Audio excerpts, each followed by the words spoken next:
In the plush conference halls of Washington and Tel Aviv, diplomats and leaders engage in carefully choreographed negotiations about Gaza's future. Statements are made, frameworks are discussed, and the peace plan are unveiled with great fanfare. Yet these high-level theatrics paint a picture so diverged from the ground reality that one wonders whether those drafting these agreements have ever visited the Strip itself. While Trump and Netanyahu prepares for their December 29 meeting at the White House to discuss the next phases of ceasefire, the fundamental obstacle to phase 2 remains not just unresolved, but it seems that Gaza might not even see the phase 2 of Trump's peace plan. We say this because the gap between diplomatic language and what's actually happening on the ground has never been wider. And mark my word, that very meeting on 29th December will widen the existing gap even further.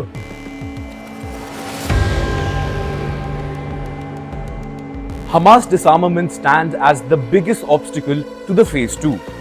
Israel demands the terror group lay down its weapon immediately and comprehensively before moving forward. In fact, Trump's 20-point peace plan explicitly calls Hamas disarmament as part of the second phase. Yet Hamas has made its position absolutely clear.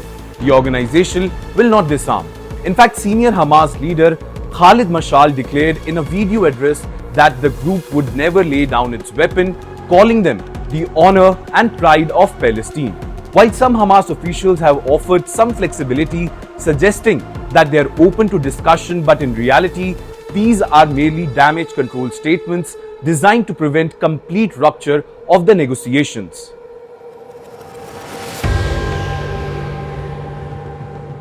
Well, phase 2 envisions a technocratic Palestinian committee assuming control of Gaza, with Hamas essentially removing itself from the governance model entirely. Well, we can call this only a fantasy-level thinking.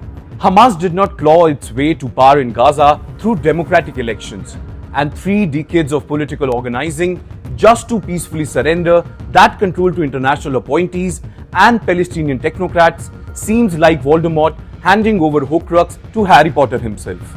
The terror group has spent the ceasefire period strengthening its administrative mechanism, not preparing to hand over the power. Now the governance question exposes another fatal flaw in Trump's plan. Who exactly will be these technocrats? How will be they selected? Most importantly, what will be their relationship with the Palestinian Authority which controls the West Bank?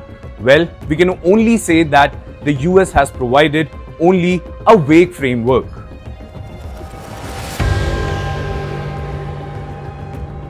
Now, absent from Trump's 20-point plan is any clear pathway to Palestinian statehood.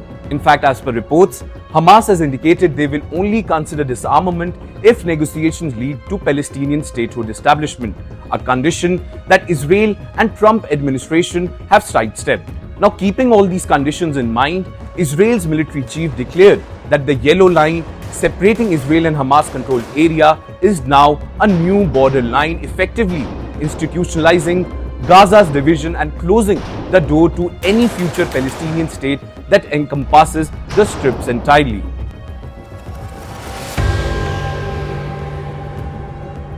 Now, most shockingly, phase 1 requirements still remain incomplete till this date. Israel is yet to reopen the Rafah crossing to allow humanitarian goods into Gaza and Palestinians to leave, supposedly committed to be in the very first phase of this entire peace plan.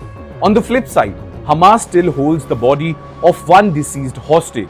Well, both sides accuse each other of daily violation, with approximately 590 reported Israeli breaches since the ceasefire began. Now, when Trump and Netanyahu meet on December 29th, they will likely issue new statements celebrating progress and discussing the implementation of the phase 2.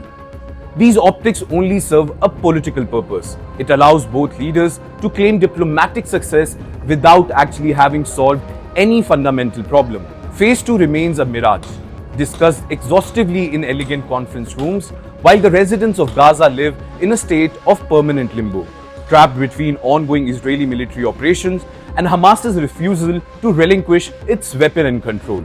Well, the ceasefire, fragile as it is, may hold for months or even years, but phase 2 with its requirement for Hamas disarmament Palestinian statehood, and most importantly, comprehensive reconstruction, it only belongs to the realm of diplomatic fantasy. A story told at these summits that bear increasingly little resemblance to what's actually happening on the streets of Gaza.